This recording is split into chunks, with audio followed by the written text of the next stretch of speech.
सद्गुरू श्री ब्रह्मचैतन्य महाराज गोंदवलेकर यांचं प्रवचन 28 मार्च.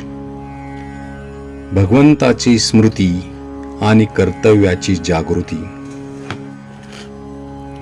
प्रत्येक मनुष्य बोलताना मी आणि माझे अशा भाषेत बोलत असतो.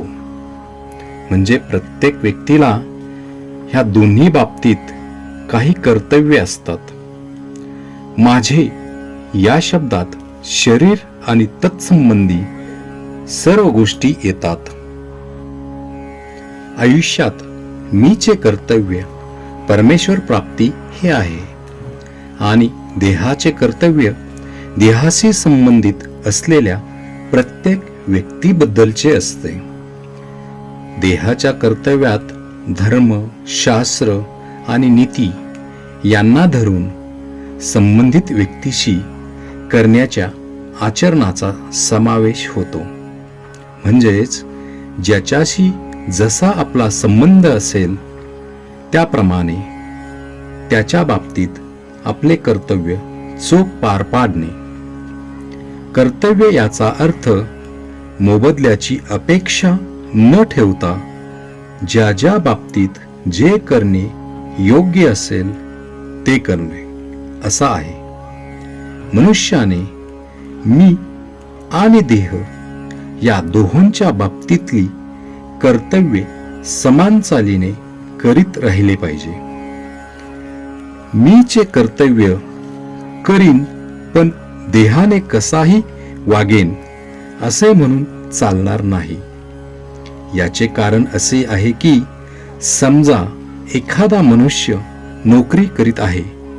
तो ती नोकरी कशाकरिता करतो याचा विचार केला तर असे दिसते की ती नोकरी करायला दुसरे कोणी नव्हते म्हणून तो ती नोकरी करीत नसतो. तर त्या नोकरीतून मिळणारा पैसा कुटुंब रक्षणाकरिता उपयोगी पडेल म्हणून तो ती नोकरी करीत असतो. समजा त्याने नोकरी केली पण मिळणारा पैसा घरात दिला नाही तर त्या नोकरीचा काही उपयोग नाही.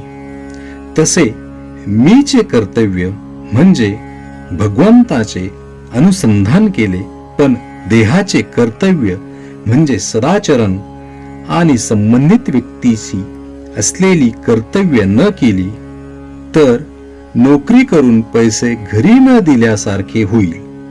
म्हणून प्रत्येक व्यक्तीने भगवंताची स्मृती आणि कर्तव्याची जागृती ठेवावी आणि या दृष्टीने आपले कुठे चुकते आहे याचा शोध दर वाढदिवसाच्या निमित्ताने घेऊन प्रत्येकाने आपली उन्नती करून घ्यावी.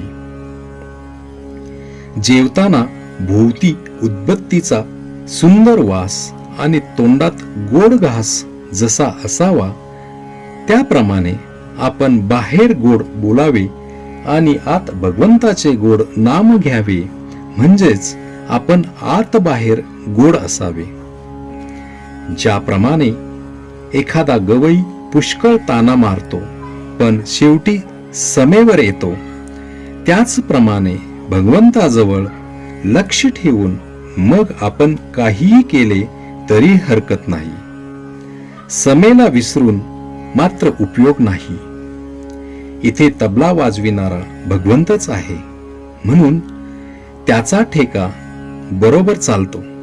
ठेक्याप्रमाणे म्हणजे भगवंताच्या ठेक्याला अनुसरून म्हणजेच त्याच्या स्मरणात जो गवई गाईल तो बरोबर मार्गावर राहील आणि शेवटी समेवर येईल. फळाची अपेक्षा सोडून कर्म करणे याचे नाव कर्तव्य होय. श्रीराम जय राम जय जय राम.